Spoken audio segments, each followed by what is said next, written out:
We count down Tennessee's most important players, and now we get to a guy that is easy to overlook if you're a casual fan, but if you're a real football fan, you know how important Omari Thomas is. So where does he rank in our 10 most important balls coming out of spring practice heading into summer workouts? Omari Thomas, thoughts?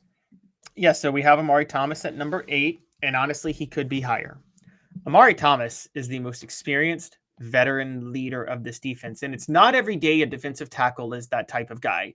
Omari Thomas is going to be splitting reps with Elijah Simmons, Bryson Eason, Omar Norman-Lott. That's probably the 2 deep rotation that they want. And he's not I say this with all due respect to him, Dave, but we could say this. Omari Thomas is not like a John Henderson, Albert Haynesworth generational level defensive tackle like that, right? Right. Yeah, sure. I would say that.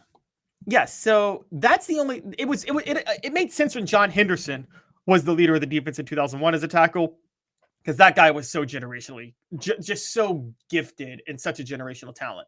Omari Thomas is the leader as a defensive tackle, not that, which just shows his maturity level and how much of a great, reliable player he is. He's going to be the anchor of this unit. James Pierce won't be able to do what James Pierce wants to do without Omari Thomas getting a push. Keenan Pearley is the quarterback of the defense, assuming he stays healthy. But a lot of that depends on what Omari Thomas does up front. You brought up the phrase to me 2 years ago when I joined the show, and I know you made it up, but it's actually the greatest phrase I've ever learned, which is gap integrity. And I started to study a lot more of the defensive line when I did that. And Rodney Garner coaches that very well. No one understands that better than Omari Thomas in the middle. There's a reason last year. It's funny you say that. I've never looked up at the screen, and maybe I pay attention to the lines more than I should, but I've never looked up at the screen and thought that he was out of position. Not one time last year. Never. And I have to be honest about this. He went to SEC Media Days last year. We covered him. Love the guy. You know how there were a couple other more veteran players on the team last year, Dave, that were not defensive tackles. Jalen McCullough being one of them. Obviously, no, Jalen McCullough had other things that were unfair that he was facing at the time. But you had Aaron Beasley, who could have gone. They sent Omari Thomas, a defensive lineman who was an underclassman, to represent the defense as the leader last year. He could be going back to SEC Media Days this year as a back-to-back leader of the team. This guy is everything you want in a player, and he doesn't make the splash plays that a lot of defensive tackles in Tennessee history have made. Part of that is the setup of the team. I've told you guys, again, they want to complement the passing attack with an elite edge rushing combo. You need those nose tackles and those defensive tackles in the middle to do that, though, and no one does that like Omari Thomas. And I think that he's almost – Dave, can we go here? Dare we say he's almost the Cooper Mays of the defense? Doesn't he deserve that type of level of respect? He's another interior lineman just like Mays, and he kind of leads the whole unit. In my experience, you can't do that at defensive tackle, and I'll tell you why. Tuesdays brought to you in part by Newbert Collision Center. Usually John Adams joins us. He's on vacation, but he'll be with us more than we can possibly stand him coming up when Caleb has a little one. In 15 seconds, I'll answer that question. Fifth year, the second and third generations continue Joe Newbert's commitment. His vision of what this business needed to be, we still try to live up to that. Joe Newbert Collision Center. I don't think Omari Hand can be the Cooper Mays of the defense because, and I know this sounds odd because, of course, Cooper has his hand down on the football as well. But with your hand down, I don't know a lot of defensive tackles or defensive ends, for that matter, that can be great on-field leaders. They can be great off-field leaders. Don't get me wrong. But you just don't have the ability like linebacker where you're standing up and you can see where the secondary is lining up and you can see what gaps that your defensive linemen are lined up on. And I just don't know that you can do that during the game with your hand on the ground. Like Derek Barnett, as great as he was, I don't think he was looking back over his shoulder seeing is, cornerback X lined up in the right spot. That makes sense? Well, yes, but edge rushers edge rushers are the baseball players of football teams. And the reason I say, and I know that's a weird phrase, but the reason I'm bringing that up, they don't have to do anything complimentary with anybody else on the defense. They're the one player that, like, you agree, right, Dave? They just have to focus on their job. All they got to do is their one job, and you don't have to worry about anything else. I do think with defensive tackles, it's a bit of a bigger deal, though, because particularly in a four-man front, which Tennessee prefers to run, you and the other tackle kind of have to be complementary if you're going to fill the proper gaps, aren't you, and stay in position. You kind of have to know where each other's going. Chemistry is very important. Yeah, and so I think Omari Thomas is an anchor for that. I get what you're saying, but honestly, in terms of on-field leaders like that, look, there's only 4 positions where you can have that: quarterback, center, linebacker, and safety. There's no other position where you can be really an on-field leader and dictate alignment.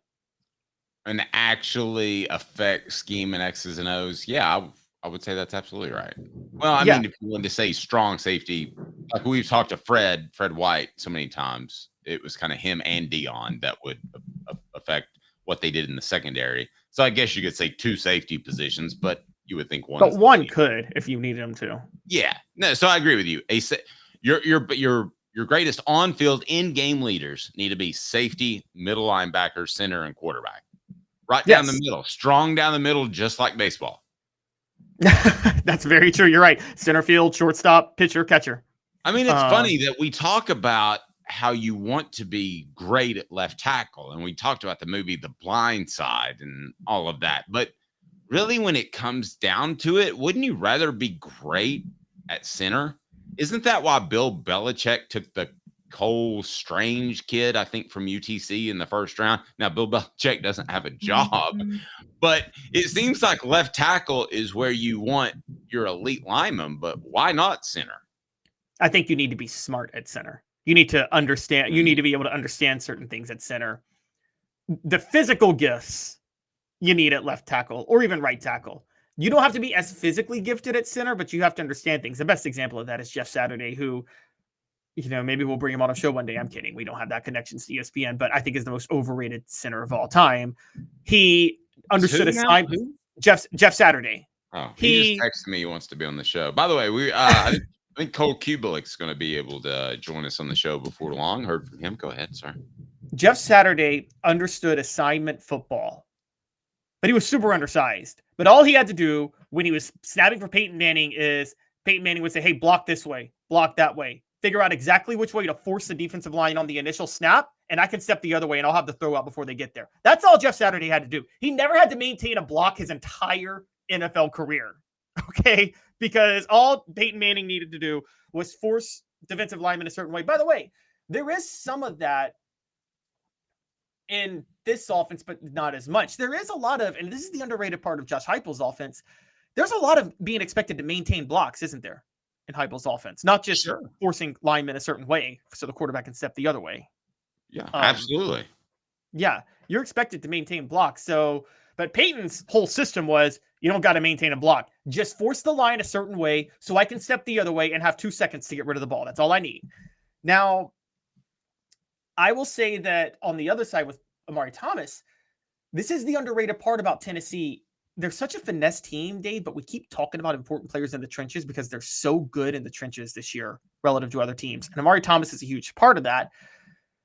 If Tennessee wanted to play ball control, clock management, which they never would, and just go straight to a pro style, they'd be pretty competent this year because the defensive line could actually handle that. And that's because of Omari Thomas. They had to do a lot of that last year, honestly, because of Joe Milton. I think Elias is onto something. He said, I feel like guards are remarkably important in this scheme, but really everyone up there is. No, I think that the guards and center are more important in this scheme than a lot of other ones because you just can't allow a gap pressure. You can't allow pressure up the middle. So, yes, I believe that guards and center are more important in this scheme than your average pro-style offense that might be out there. Huge part of that is because of the run game. The run game is very vertical. There are no stretch run plays in this offense, or hardly any stretch run plays. So let's be honest, Dave, the tackles don't really have to run block that much in this system. It comes down to the center and the guards. run blocking. And that's why I think the guards become so important is, you don't really, did you ever see a guard pull last year on a running play?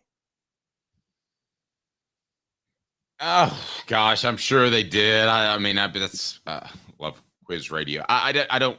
I mean, I would feel like I shouldn't say that they didn't at all. It just doesn't. But seem it wasn't common, right? No, it was. I wasn't seeing the Mike Shanahan offense by any stretch of the imagination. Yeah, your job as the guard is, you're right, win up front against. You're right, close the gaps and basically win one-on-one blocking battles. And this is why I think Josh Heupel gets so upset when his offense or when his system is considered finesse.